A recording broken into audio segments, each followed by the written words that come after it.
3, 2, 1. What's up, Arief Hunter? How you going? Good, man. I'm excited. Let's chat. Let's do this. What do we have going on today? Today's all about powerlifting, man. Let's chat powerlifting. Let's chat Coach Arief. All right. We've been on this journey for... 6 months or so? Is that when we decided I was powerlifting? 6 months? We were like 6, 7 months. 5 to 7 months, depending on when you actually committed. 5 to 7, yeah. I feel like about 6 months ago we were like, all right, first comp's coming up. Yeah. And then COVID. Yeah, it got pushed back. It was meant to be in March. May. March or May? I think May. The first comp? Yeah, Matitika. Yeah. No. Yeah, that was Steel and Stone. Yeah. In March, and then that got pushed back to Matitika, and then that got pushed back to July. Yeah. So it's Rona, bro. Yeah. Rona pushed it back. Arief Hunter, the coach. What's the story? Early days, man. What I know you dabbled around with some bodybuilding. So how I started lifting and stuff? Yeah. Like why did you get into lifting? So my brother started working out with all his friends at the gym, and he was starting to get big arms and stuff, and I was like, shit, I gotta get me some of that. So once he was going for a few years, all he did was like brush it, just arms every day, arms and chest every day. So I didn't want to go to a gym because I was self-conscious, because I was a bit overweight at that time in school, like grade 10, grade 11. So I didn't follow him to the gym. I went like once or twice, and he used to be one of those guys that like did shoulder press with the heaviest dumbbells, and then I had to spot him for like 4 reps, and then he'll be like, yo, how was that? And then it was just like, did everyone look? I'm like, oh, I don't know, man. I'm not looking at everyone, because I was like too self-conscious. Yeah. So I did that a few times, and then I didn't really want to hang out at the gym. So bought a gym set at home and started working out end of grade 11, start of grade 12. Again, bench 3 times a week. Yeah. I stuck to 12 reps only, because 12 reps builds muscle. Anything less, no gains at all. If you get 11 reps or 13 reps, you messed up your gains. So I was just doing sets of 12 forever, for like 2 years. So once I started getting a bit more confident with just lifting in general and myself, that's when I started like asking all the jocks at school, like, yo, how much you bench? And then they tell me, and I'm like, all right, I got work to do. And then I like just go a few months later, I'm like, yo, how much you bench? So I always use them as like a measuring stick. Yeah. And some of them are strong. They like bench like 100 for 5 reps, and I was doing like 70 for 12. Yeah. 12, like 5 sets of 12, because I never did anything less. Yeah, so after start of grade 12 or first year of uni, that's when I signed up at the gym. So my family bought me a gym membership for my birthday, a year membership. So, it was real.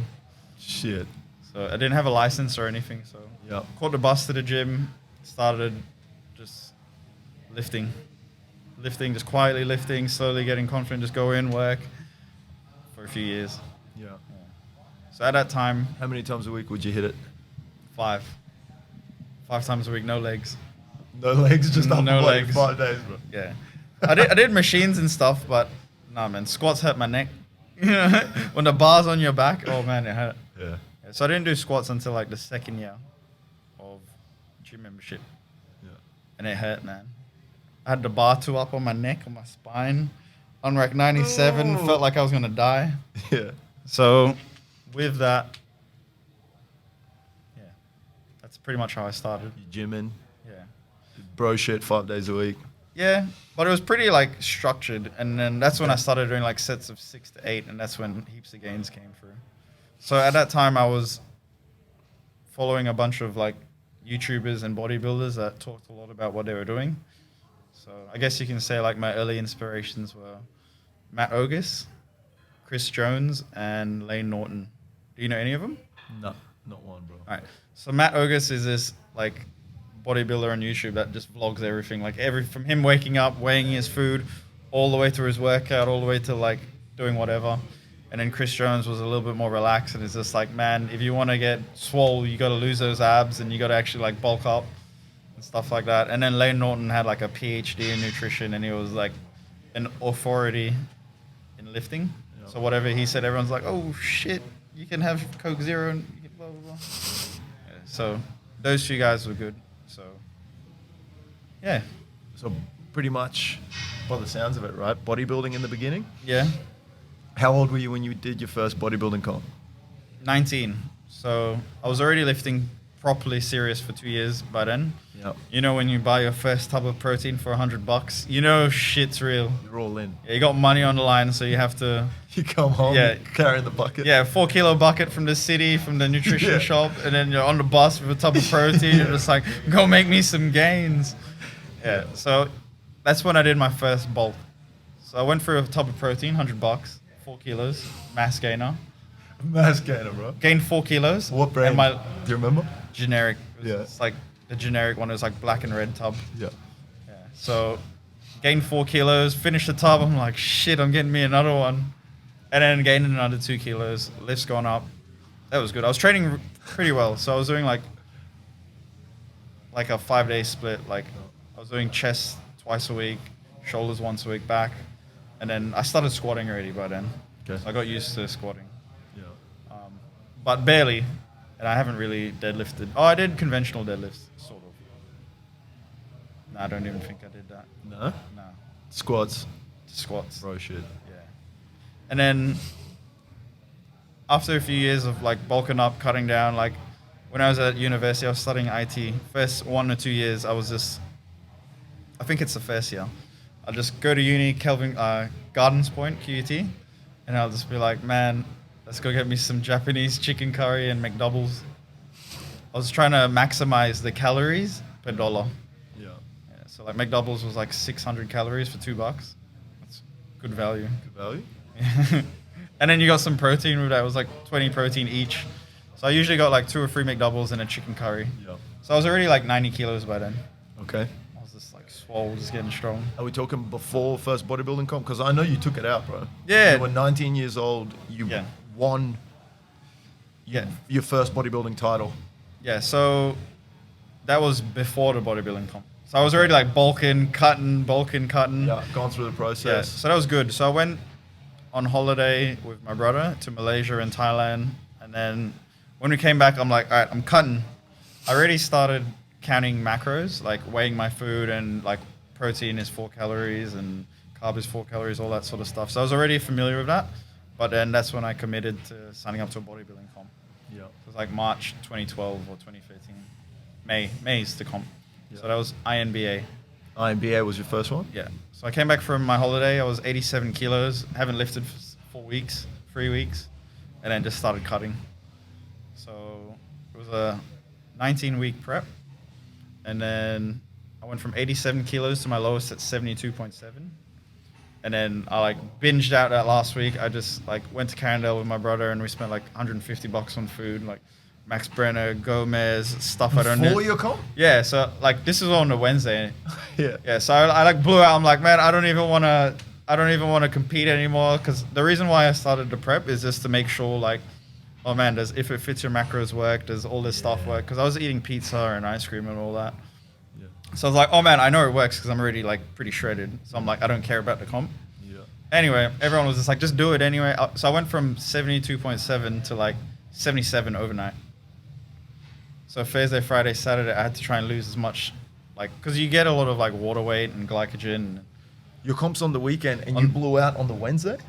Tuesday or Wednesday, yeah. Tuesday or Wednesday, you just went. Yeah, I just went ham on food because I was eating like 1,900 calories, and then if you don't know bodybuilding, the last deeper you get into prep, the more food minded you are. Yeah. So I was counting macros. So I was already planning meals 3 or 4 days in advance. I'm like, nah, man, I definitely want that pizza. I definitely wanted ice cream on Tuesday. And then I'm like, nah, I definitely want this burger on Wednesday. So you're pre-planning it. And then if you sort of mess up, you got to like subtract some food from there. And then just to make sure your calories and stuff match. So you're getting too food focused. Yeah. So that wasn't fun. So I blew out. Anyway, I was just did heaps of high reps before then just to try get some water out of me. Because, you know, Rob Riches is another fitness model. And he used to do all this hippie shit before a comp.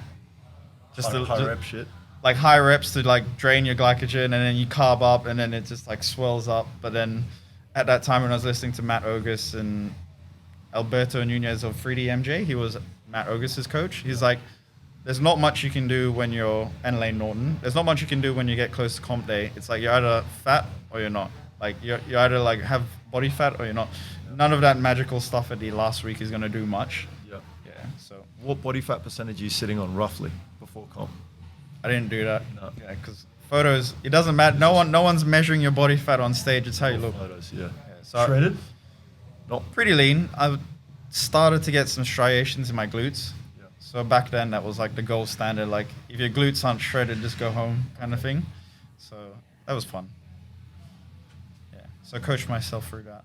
You went on the comp on the weekend. It went well. Yeah. So I came first. It was a teenage category. So Okay. a bunch of newbies. Yep. So there was like 7 or 8 people in my class. One guy didn't even tan up. He was just pale. He was wearing just Bonds boxes. So that's the kind of competition that was at. So, yeah. So backstage, I actually deliver pizzas.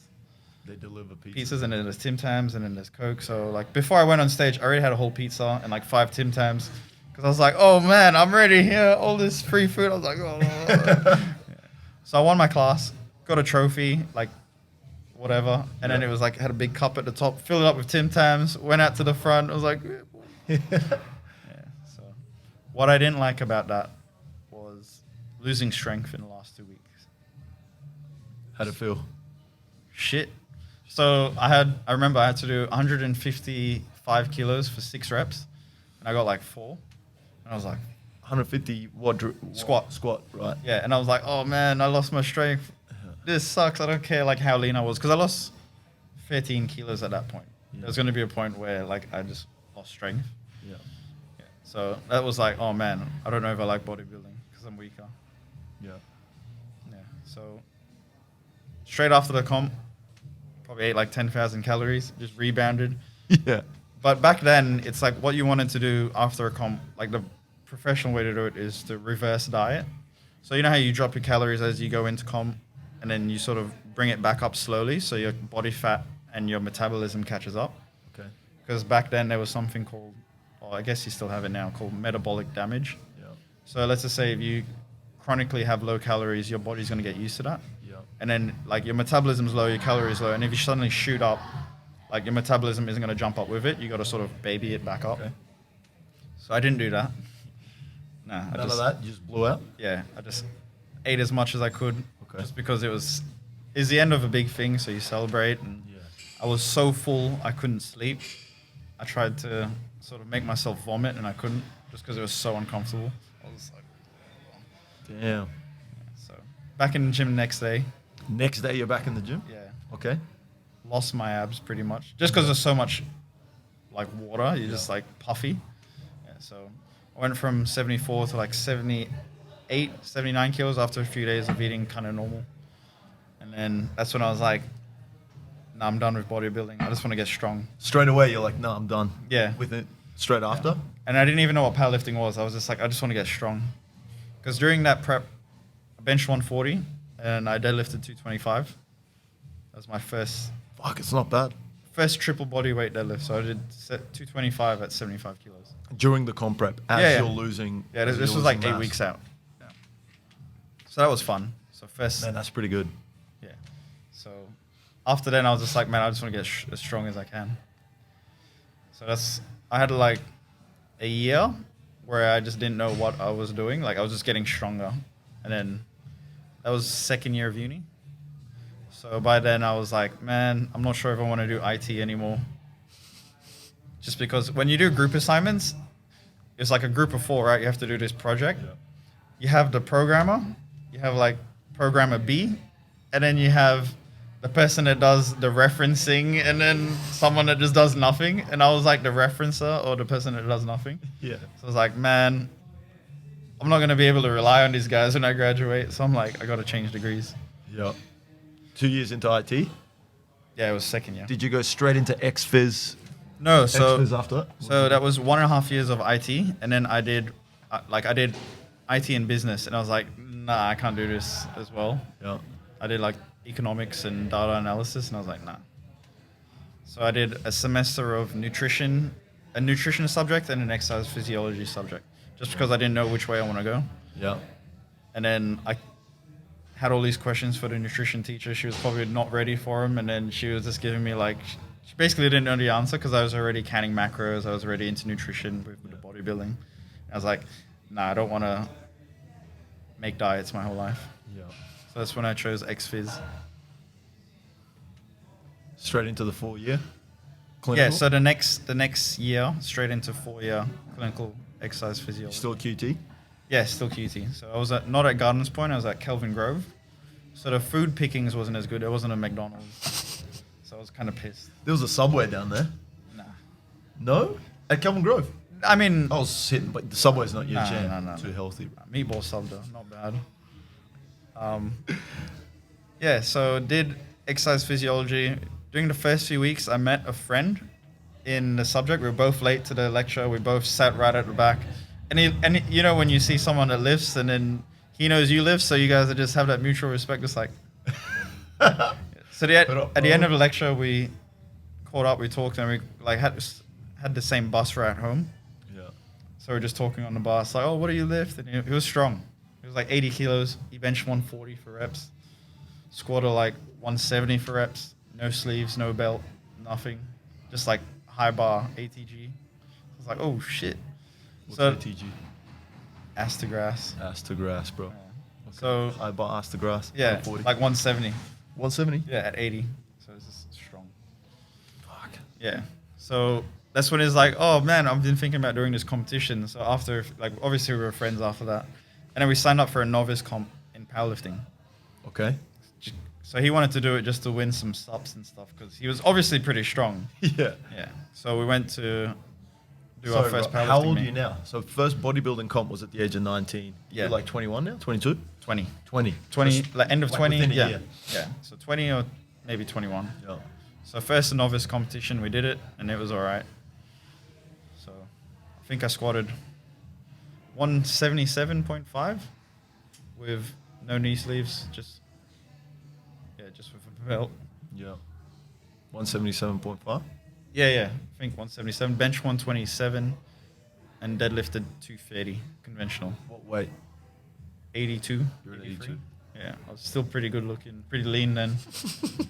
Yeah, because he was always like 3 kilos lighter. I'm like, oh man, I can't go too much heavier. I got to stay close. Yeah. Yeah, so that was my first novice comp. I'm going to drop, after the podcast, I'm going to drop the photos of you shredded bodybuilding as All well. right. I'm going to we'll check the link. All right. underneath.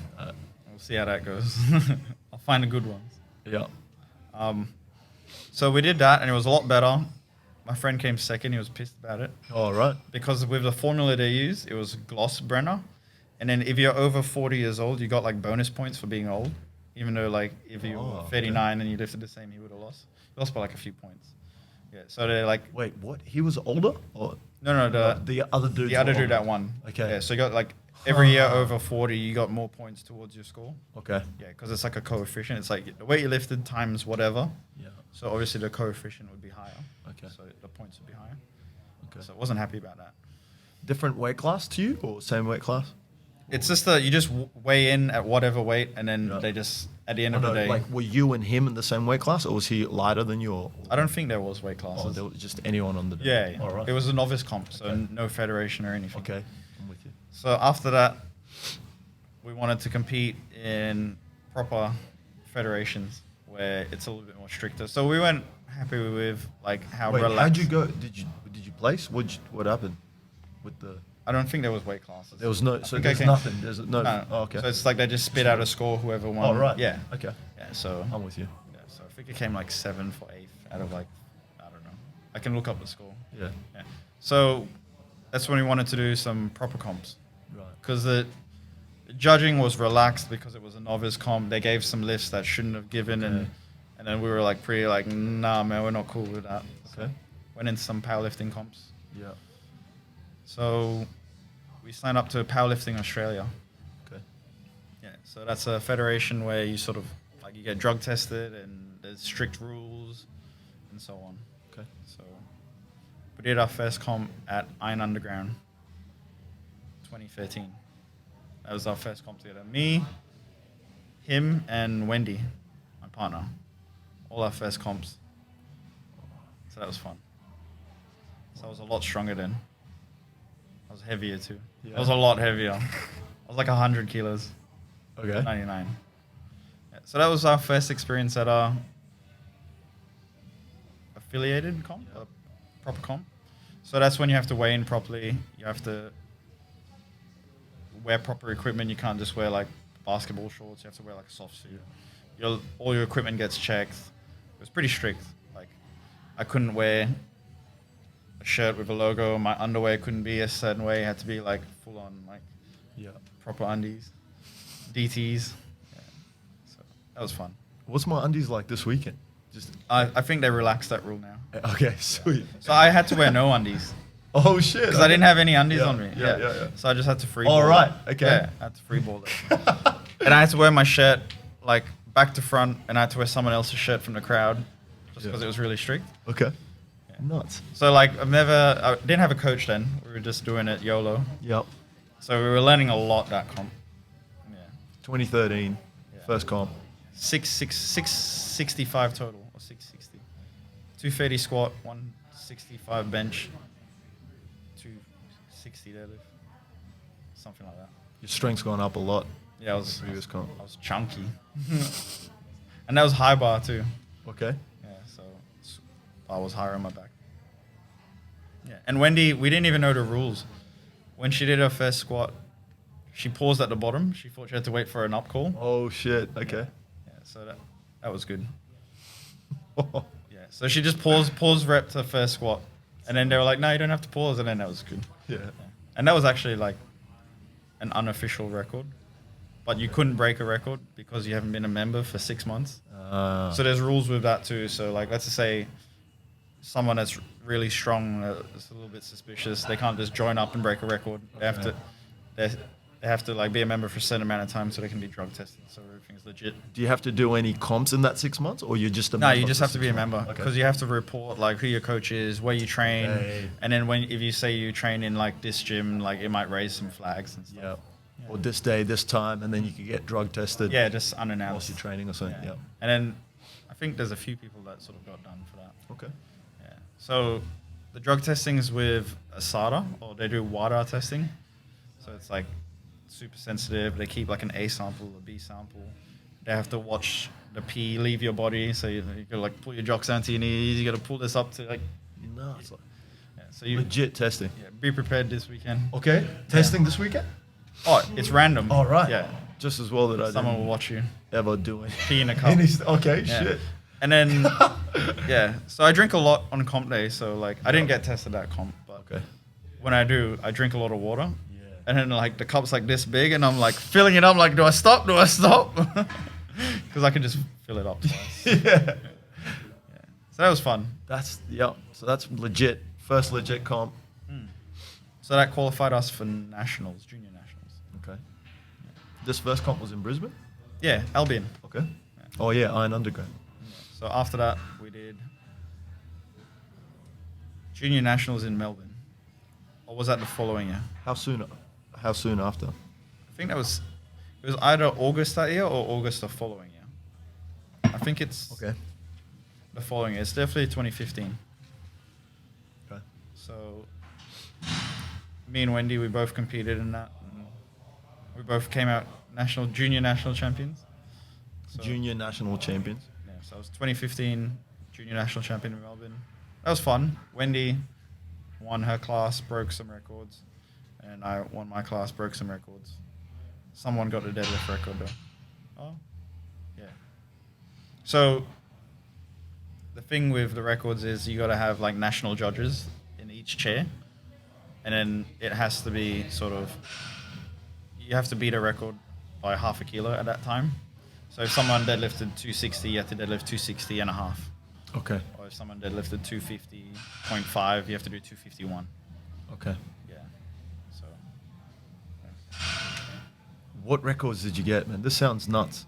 So it's your second proper comp. You're taking out records. Wendy's taking out records. Yeah, I think it's our second proper comp, but I think I got the squat and total. or squat, deadlift total, something like that. Yeah. Yeah. So I think, I'm not sure what it was. I think it was like 255. And yeah, I don't know. That's old news. That's like 5 years ago. Yeah. You're in Melbourne? Yeah. So family came over and watched. So that was good. They were sort of like, all right, how long do we have? And then 20 minutes. All right, we're going to go to the pub across the road, grab a beer. And each time I saw them, they got like drunker and drunker. Yeah, so that was pretty fun. Yeah. So, yeah. I was so into how everyone was doing because you see everyone on Instagram. Yep. Or at that time, Instagram was like pretty new. You could only post like 10-second videos or 15-second videos. Yeah. So it had to be relatively short. Yeah. So you keep up with everyone's training with Instagram, and then like you're at the comp competing for yourself, but you also want to see, oh man, this guy's training's been going really well. What did he do? Yeah. So usually people stay in the warm-up area or like the place where you wait before you lift. Yeah. But I was just like in the crowd watching everyone else, and I'm like, oh, I got to go in 2 lifters, so like get ready to the back and run. Versus everyone's like super focused and doing their own thing. I'm just like watching. That's so good. You knew who your competition was and who you were competing with? Yeah, so it like pretty much you can see who's competed throughout the year in each individual class. Yeah. And then you sort of have a good idea, like, oh, this guy's doing nationals. Or you just ask them, like, hey, you're doing nationals on Instagram, blah, blah, blah. And then they'll say yes, no. And then 2 weeks before the comp or 1 week, they'll have a list of competitors so you know who you're up against. Yeah. Was there many other dudes from Brisbane or interstate or mostly Melbourne lifters? Interstate, there was a few people from Brisbane as well. So, like, heaps of other coaches go down with their lifters. So, powerlifting gyms, they fly down with their team and then they, like, just do the comp. Like, it's over 3 days. Yeah. So the lighter people go first and then they sort of work up. So there are definitely a lot of people from, like, all over, even Western Australia. Yeah, so that was pretty good. What's next after that, bro? You're taking out records, you're getting into powerlifting? Yeah, so by then, Wendy's gotten almost all the junior records and open records except for one. So is that like squat, bench and total. Squat, she bench. didn't get deadlift yet. Oh, okay. I don't know when she got the deadlift, but there was this one lady, Mary Mackin. She was a 47 kilo lifter, same as Wendy, and she had the record. And she had it for like 6 years, 7 years. It was like untouched for 7 years. And then she was actually competing at that same time with Wendy. And then it was cool. So after the competition, because we didn't know anyone, it was our first international comp. We didn't know how competitive it was. So like after the comp, we said, hi, oh, you're blah, blah, blah, you're blah, blah. And then she was sort of like, it was good when Wendy met her because it was almost like the passing of the torch. It's like you take this and you go far with it in a sense. So that was good. Since then, just when there's in a class where there's not too many competitors, you're pretty much going up against yourself each time. For Wendy, it was like her versus her every comp. That's because she's so light at 47 kilos. Yeah, so like normally there's not many females walking around at 47 kilos. Yeah. So you said international. So is this when you were in Texas or is this? Oh no, so that was junior nationals still. So you're still in Australia, but it's an international comp. No, that was a junior national comp. Oh, right. Yeah, so that qualified us for Worlds the following year. Okay. So we went to Texas in 2016. This other chick, what'd you say her name is? Mary Mackin. Mary, she's Aussie as well? Yeah. So she had the deadlift record and all the other records before Wendy broke them. Yeah, so she, that's mad. Like, those records were there for like 5 years, 6 years, and even she didn't like break it after she said it. Because she was getting older. She was like 40 something at that time. Yeah. And she's been powerlifting for like years, like decades. Yeah. She's an OG in the sport. Yeah. So qualified for Worlds, which was in Texas. So went to IPF Worlds. It was fun. It's definitely a lot of time to get there. What's Texas like, bro? Hot. Yeah. It was in the middle of summer. It was mid-June. Yeah. You're hitting the Walmart. Yeah. In Texas, bro, getting all the food. Food and just everything. They have sugar-free everything. So they had sugar-free Mountain Dew. All those Monster cans, they had like 10 flavors. Yeah. So I know you hate the heat, bro. Summertime in Brisbane last year. Yeah. You were cooking, bro. Yeah. So good. I competed against some really strong people. So I came sixth in junior worlds. The person that won my class, junior 93 kilos, actually lifted more than the opens So I think the junior got like What? 800 kilos or 802, and then the person that won the open got like 797 or something. So he out totaled. Strong, dude. Yeah, so he was a junior world champion, and he beat more than the open world champion. Yeah. Anyway, and then Wendy won that class as well. She got 315 kilos, and then the closest person was like 295. So that was her first like big title she won. She won, junior world champion 2016. Junior world champion 2016. Yeah. That's nuts. So after that, we went to LA and had a holiday. And then went home. And then did nationals. Oh, we skipped nationals that year. Yeah. She was still a junior then, so we're like, I don't feel like flying to Melbourne after all that. Yeah. So since then, I haven't really done another nationals. I did one last year, but I didn't make weight. Yeah. I woke up heavy, tried sauna, didn't work. So How much did you miss it by? I think like 300 or 600 grams. I was already delirious by that time. I was like, if I made weight, I had 30 minutes to warm up, and then like I was already like a pulp. Done. Yeah. So Wendy's done since altogether. She's done 2 international comps, Junior Worlds, Asia Oceania Championships in Singapore in 2018, and then she's done Junior Nationals twice and Open Nationals 4 times. She's like won them all. Wow. So have a good winning streak. It's powerful, man. It's quite an accomplishment. Yeah, always. But then it's usually like just her versus her. So it's just like she's just beating her own PBs. There's not too much competition. Yeah. So sometimes, let's just say at nationals, she's competing in the 47 or 48 class, and then I'm like, yo, try and beat this person in the 50 free strike out total, and then that gives her like something to work for like on the day. Yeah. Because I don't know. I guess she says it's a bit boring when there's no like head-to-head competition. So I'll just put that in her head, and it goes well. How many comps have you done now? Total? You've done quite a few as well. 8 to 10. 8 to 10 comps. Yeah, and I think Wendy's done like 12 to 15. Yeah. Yeah. So we aim, like, depending on the year and the layout, you want to do 2 on the lower end, or 1 to 2 on the lower end, and then 4 on the higher end. Okay. So we average 2 to 3 comps a year. So like nationals always, and then there's like 1 comp before nationals, and then like 1 after nationals. So nationals is usually like middle or to the 3rd quarter of the year. So we do 1 early on in the year, and then maybe 1 in December. Yeah. Just depending on how things are. What's been the thing about powerlifting that you like so much? Because it's clearly a part of your lifestyle and the way that you train and the way that you're, you do your programming and you look after your athletes and your clients. What draws you to powerlifting like now after you reflect on? So the reason why I didn't like bodybuilding is because I was prepping really hard for this comp. I had no idea who was going to be there. And then if you did follow bodybuilders, all they posted was selfies, and I don't really want to look at too many pictures of dudes. So I was like, no, that's not for me. So when I saw powerlifting, it's like you can really follow someone's journey really quickly. Like a 10-second video, like a couple times a week. You can pretty much, know how they're going. Okay. It's easy to follow. It's interesting. And then you can sort of critique people's lifts, like, oh, that squat was high, or that deadlift was pretty average, and whatever. So I really like the biomechanics and like the quality of lifting. Yeah. And then with bodybuilding, like you hear about people that like looks better than someone else on the day, but because that judge coaches that person won, or they gave favorable points to that. In powerlifting, there's not really any of that. It's like you either got the lift or you didn't. So there's less sort of subjectivity and more objectivity. That's what I like about it. Just the numbers. Yeah.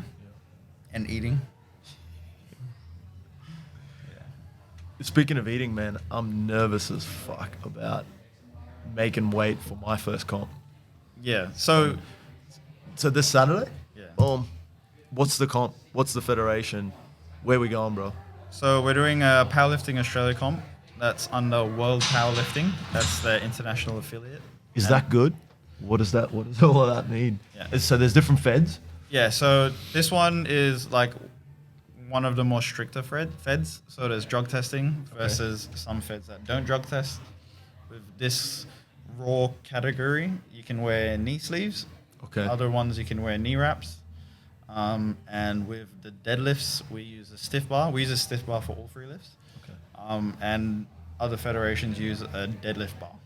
So knee wraps, deadlift bar, and 24-hour weigh-ins versus like a 2-hour weigh-in.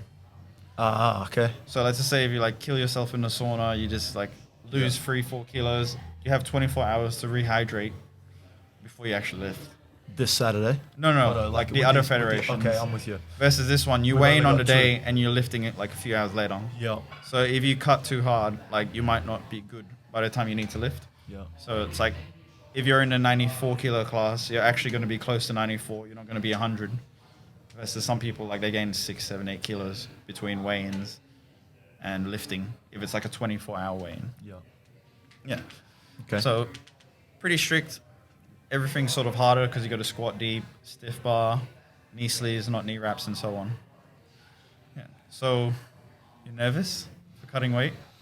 Man, yesterday I was weirded out and tripping out a little bit because I weighed in at 96.3 and I was like, damn. Yeah. Arief told me to eat more. Yeah. Now I'm like 96.3. That means I've got to lose 2. Yeah. 2.3, and then this morning I weighed in at 94.3, so I fluctuated 2 kilos total body weight overnight. So I was relieved when I saw it, and I was like, sweet. Even though I said don't even worry about weight, it's your first competition. It literally doesn't matter what you weigh. What you really want for your first comp is just to have a good time. You go in, you have some lifts, good lifts hopefully, and then if a PB is there, you go for a PB. Just so you go through the process of like judges, weighing in, gear check, lifting in front of a crowd, because it's going to be wild. Yeah. And then if you're worrying about weight, it's just an added stress that's unnecessary. But I know you want to be 94, so. Well, I'm thinking I don't want to compete at, like that's a whole nother weight class. 105. Yeah, whole nother weight class on top, and I'm going to have to be competing with dudes that are heavier. Yeah. Or it could be an emptier class, and you could win gold by default. Yeah. Yeah. So. Okay. I don't know. Dude, overall, I'm excited, and I'm pumped to just learn with you and there's gonna be experience it. There's gonna be Dankarob, Deep Heat Smells, Tiger Balm. You're gonna see Nurofen, Voltaren. You're gonna see like some back slaps. You're gonna see different setups, different ways of spiking up. Some people really loud, some people really quiet. Yeah. It's gonna be eye-opening. Man, I'm excited. We're gonna document and share our journey with our community as well. Sounds good. Yeah, ZAR Media is going to be there on the day. Really? Yeah, filming, doing our thing. So we'll bring, the whole process of the warm ups, the weigh-ins, hopefully, and should be good. Yeah, the lifts. Yeah. Anything else I should focus on for Saturday or before Saturday? What do we got? It's Wednesday now. Yeah. So Wednesday usually do like final light deadlifts, light bench, or moderate deadlifts, moderate bench, and then just sort of try be ready for the day. So don't do anything stressful. Don't go for a bike ride on Friday. Yeah. Don't do any heavy gardening, moving any rocks, moving turf, or anything like that. Okay. Just take it easy. Try not to have dinner too late on Friday, because let's say if you have it at 10 p.m., you're going to be heavy the next morning. Yeah. Try have it a bit earlier, just so you make weight. But you're going to be weighing yourself daily, so you know roughly where you're at. Right. And then you're going to take note of what you're eating. And let's just say if you go and eat a Big Mac with like extra salt in the chips, and you wake up the next day, you're going to be like 96, just because of all the salt. Yeah, that ain't me. But then if you eat something that's like low sodium and stuff, you're going to wake up fairly light. Okay. Yeah, and then we'll talk about that. And if you need to sauna, you'll sauna or bath. Yeah. Unnecessary, but 94. 94, bro, coming in. Yeah, so first comp, we'll go in for some easier lifts, like moderate lifts, and you can change the attempts last minute now. Okay. So like, let's just say if you're squatting, let's say 135 or 130 for your first attempt, we can change that last minute as long as the bar hasn't gone up to that weight or heavier, because the bar can't go down as like other people are warming up. Yeah, so it should be fun. I'm excited, man. Get some food after. Get some food after. I know you want to hit KFC. No, we're going Miss K's, maybe. Where? Miss K's. What is that? Mitchelton? Okay. Is that? I don't know. Miss K's. Yeah. Burger place. Let's send it there, man. Thank you. Awesome. Awesome. Thank you for coaching me, man. That's all right. I appreciate it. I've learned so much, and I continue to learn every time. Yeah. I swear, every time I walk up to the bar, man, I'm benefiting from when we reflect on it, go through the what was good, what was shit, what we need to improve, and then the queuing. And then we'll see how you go after that comp. Yeah. Because some people, let's just say, you might not hate the sport and you might just want to quit and don't want to do it anymore. Or you'll be like, man, when's the next one? I want to improve on those numbers. I want to fix this and this and this. Yeah. It's good because powerlifting is goal oriented and you have certain things you want to fix from time to time and you just get better at it. Yeah. So Thank you, man. Let's end it there. Nice. Cool. Cheers.